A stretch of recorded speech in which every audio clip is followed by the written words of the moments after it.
Because in theory, they could just open their door with warm arms and a warm embrace and give Paul George the maximum contract that by all accounts doesn't really seem like the Clippers are willing to give him right now. And make no mistake, like Paul George, from my understanding, is the Sixers' top choice. I think that's a pretty wide open secret. We've kind of been writing that since the day after the deadline ended.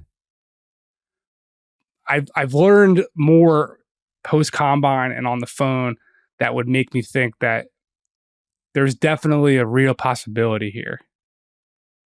The first is that, Kawhi's contract, do you remember the numbers on that, Dan? The extension that he signed? It was sub-max, right? It was like 3,150? Correct. And 3 seems to be a very important number. Because, and I don't know if this is going to prove ironclad, because again, this is all just preliminary and no conversations can be had. Yeah, we're all just speculating in a sandbox that's not real about, it's like, the old NCAA games that didn't have players' names. It's like, it could be, we're talking about HB 26. That's all we're talking about right now. We will see once conversations beyond extensions that are eligible to be discussed and have been throughout the season can be legal to discuss. But there is a sentiment going around the league right now that the Clippers are not very keen on awarding any money guaranteed beyond the 3-year window of Kawhi's deal. So even if it doesn't require a max to get Paul George out of LA, in theory, it could just take 4 years of guaranteed money, because that could be the difference of $40 million for the guy. Other thing that I don't necessarily think is going to actually be a real talking point, but maybe it does become one because I heard it from multiple people. If Paul George does reach the open market, does become an unrestricted free agent without an extension, he is then eligible with the Clippers to get a no trade clause, which any interested team outside of Los Angeles will kind of be telling Paul, my guy, look what they just did to Blake Griffin a couple years ago.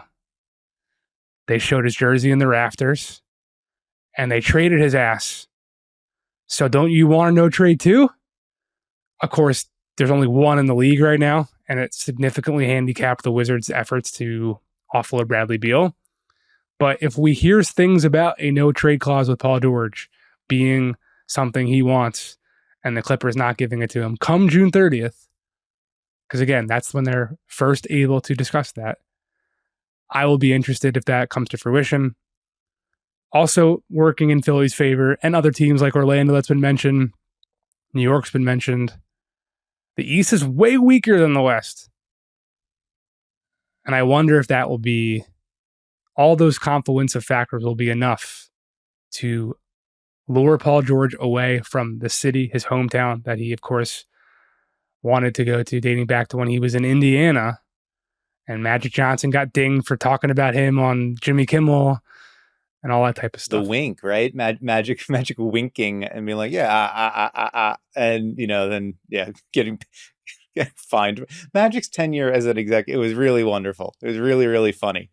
Also, the fact that Paul George can negotiate a no trade clause with the Clippers makes me feel ancient, because the rule on that in the CBA, I just looked it up on Larry Kuhn's CBA FAQ, is you got to be in the league for more than 8 years and with the team that you'd be signing with for more than 4. So Paul George is well over 8 years in the league, well over a decade in the league, and he's been with the Clippers for 5. How long? When did things happen? Where did it go, Jake? Where has it gone? I'm melting. My face is just melting in real time.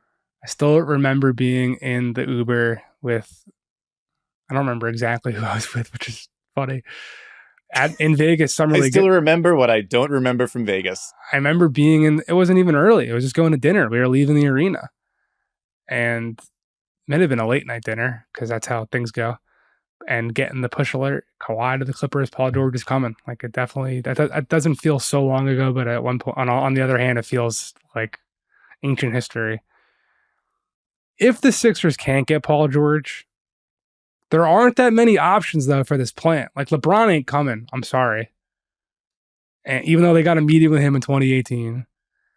And I've heard from multiple agents that if their client wants to go to the Sixers, they're going to be advising that guy, are we sure you want to hitch your wagon to Joel Embiid, who's never proven to be healthy in the postseason? Which I've never really heard anyone say. So, like, I mean, it was like unanimous amongst people I was speaking to about this story. And when I just have been talking about Philly and the prospect of their cap space to people, it shouldn't come as a shock. Joel Embiid's been injured every single time he's been in the playoffs outside of the bubble. And that wasn't a very long run. Yeah, and he just turned 30, it's like, this is so funny. Like Paul George being like, it's like, he's the belle of the ball. He can do whatever he wants. He can stay at home and make, a king's ransom to play with a guy who's never healthy in the playoffs, or he can go to Philly and make a king's ransom to play with a guy who's never healthy in the playoffs. Like the world's your oyster, Paul. It's true.